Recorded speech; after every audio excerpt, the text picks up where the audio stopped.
Hello, I'm Mario Toneguzzi, managing editor of Canada's podcast, Taking Care of Business today with Dan Kelly, president and CEO of the Canadian Federation of Independent Business. Thanks for joining us today, Dan. Good to be with you. Let's talk about some pretty positive news recently. That federal government said it will be reducing credit card processing fees. Tell us a little bit about the impact that's going to have on small businesses, and what specifically does that mean for them? Yeah, this is a good one. And look, over the last number of months, we haven't had a lot of good things to talk about, have we, Mario? It's been most of the time I'm on your show complaining about something or other. So it is a nice break from that to talk about something where the ball's moving forward. But it is. I mean, the government did agree and signed an agreement with Visa and MasterCard to lower credit card processing fees for small and medium-sized firms specifically. There have been a couple of earlier reductions in credit card fees, but the concern has been that a lot of those savings haven't necessarily hit small firms. The credit card companies have had to hit kind of an average reduction, but they can do that pretty easily. If a big company gets a large reduction and a small company gets very little, they can still do that. What's different about this one is that the only businesses that are eligible for this reduction are fairly small.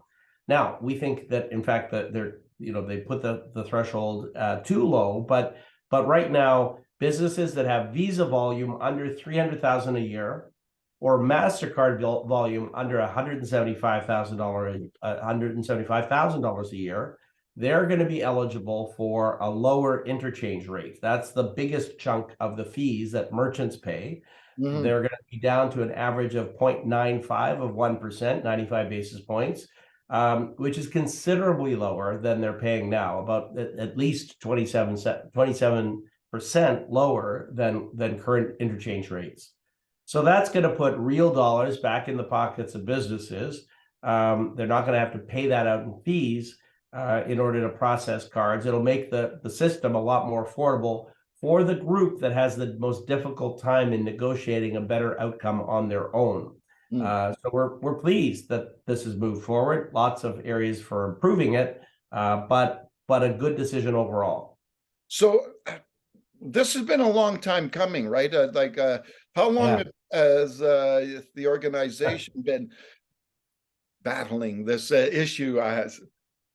Gosh, this really started, CFIB started getting very active in payments, Visa, MasterCard, and credit card payments more broadly in 2007, 2008. And the reason that's burdened my mind is that's when the banks in Canada started issuing premium credit cards like Visa Infinite or MasterCard World or World Elite. These cards give consumers a few extra points, but the merchant has to pay extra fees in order to process the transactions.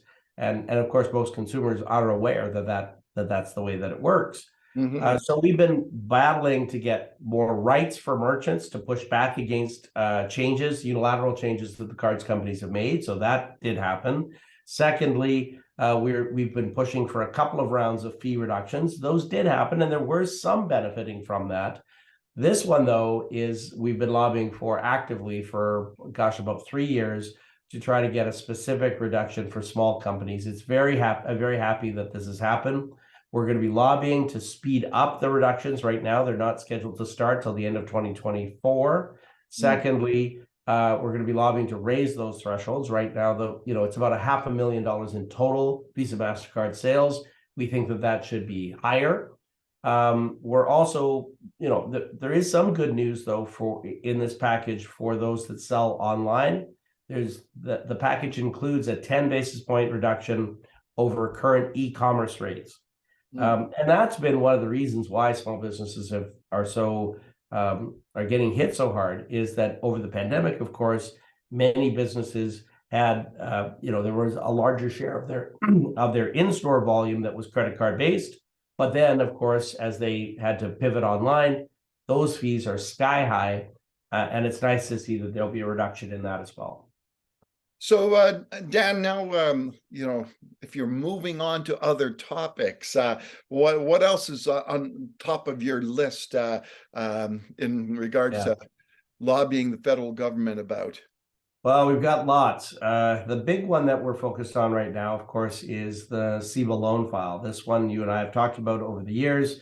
But gosh, government desperately needs to make a move to allow more time for business owners to pay off those CEBA loans.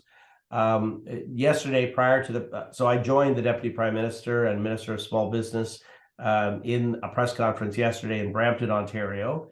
Prior to the press conference, though, we had a roundtable with some business owners where they were able to share their views with the Deputy Prime Minister and Minister of Small Business and the local MP. But we're hearing members right across the country that are very worried about where on earth they're going to find the money to repay that $40,000 or $60,000 CEBA loan before the end of the year. And that becomes a big challenge because if they don't, it's not like the debt disappears, but you're going to lose the interest-free benefit associated with it, and you'll lose the forgivable portion. So right now, if you repay your $60,000 CEBA loan by the end of this year, you can keep $20,000. You only have to repay $40,000. You go on to January 1st, you're going to have to repay the entire $60,000. And so that's the worry that many businesses owners are facing. We were just talking to some of the banking sector just earlier today, and we worry about this drying up working capital for businesses, which is really, really important. If they have to shift, if they repay the loan and they take that out of their working capital that they need to keep the lights on, that they need to pay their bills, it could push many into real risk of bankruptcy, and that's what we want to avoid. And and costs keep rising, right? For businesses, and they're still not at normal sales, are they? No, half of our members are not at 2019 levels or normal levels of sales. Costs are going through the roof on every line of the budget. That's why yesterday's announcement on the credit card side was so helpful, is that it will, at least on one cost in the future, mean that it'll come down a touch for a lot of businesses. But we need to do a lot more of that because, on the other hand, we saw an increase in CPP rates, EI rates on January 1st. We have the carbon tax increase on April 1st. More of the same expected early next year. Government's got to get serious about making sure that they don't make the problem worse, but make it better. We need more of the announcements like we had yesterday, fewer of the announcements where they're jacking up taxes, and sadly, governments are doing a mix of both. You mentioned carbon tax, and I did a spot yesterday with Canadian Taxpayers Federation. They're raising the alarm of the second carbon tax coming up. What's the CFIB's stance and when it comes to the carbon tax? Yeah, we've done a lot of survey research of our small business members, our 97,000 small business members across Canada. What I can tell you is half of businesses oppose the idea of a carbon tax, full stop.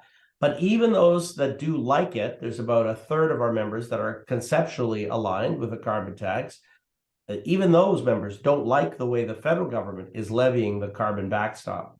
That saying that they were putting out there, that where they're marketing this, that for some you're getting more back in rebates than you're actually paying the carbon tax.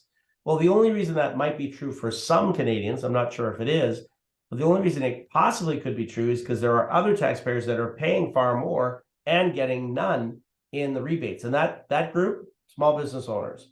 The government did say that they were going to set aside about 7% of the rebate scheme for small firms.